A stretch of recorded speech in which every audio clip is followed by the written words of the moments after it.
আসসালামু আলাইকুম রহমতুল্লাহ। আলহামদুলিল্লাহ, আপনারা দেখতেছেন বগুড়া শেরপুর প্রত্যন্ত গ্রাম অঞ্চলে এতিমখানা মাদ্রাসা। এখানে এতিম বাচ্চাগুলো বন্ধ হয়ে গেছে। কিছু ছেলেপেলে আছে, যে এই ছাত্রগুলো আছে।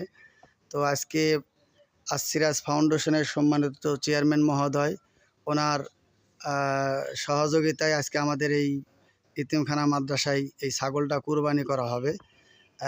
প্রিন্টার অফিস দোকান সব বন্ধ থাকার কারণে আমরা ব্যানার প্রিন্ট করতে পারি নাই এবং সাইনবোর্ড পেনা করতে পারি নাই।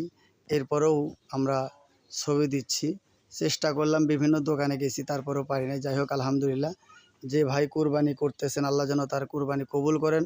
তোমরা সবাই আল্লাহুম্মা আমিন। এবং আল্লাহ যেন সেই ভালে জানে মালে বরকত দান করেন। বিশেষ করে আমাদের আসিরাজ ফাউন্ডেশনের সম্মানিত চেয়ারম্যান সাহেব, আল্লাহ যেন ওনাকে সুস্থতার জিন্দেগি দান করেন এবং বেশি বেশি অসহায় দরিদ্র বস্ত্রহীনকে বস্ত্র দান করা, খাদ্য যার নেই খাদ্যকে দান করা, সকল সহযোগিতা ভাইয়ের মাধ্যমে আল্লাহ যেন দেশের বিভিন্ন প্রান্তে পৌঁছার তৌফিক দান করেন। সবাই আল্লাহুম্মা আমিন।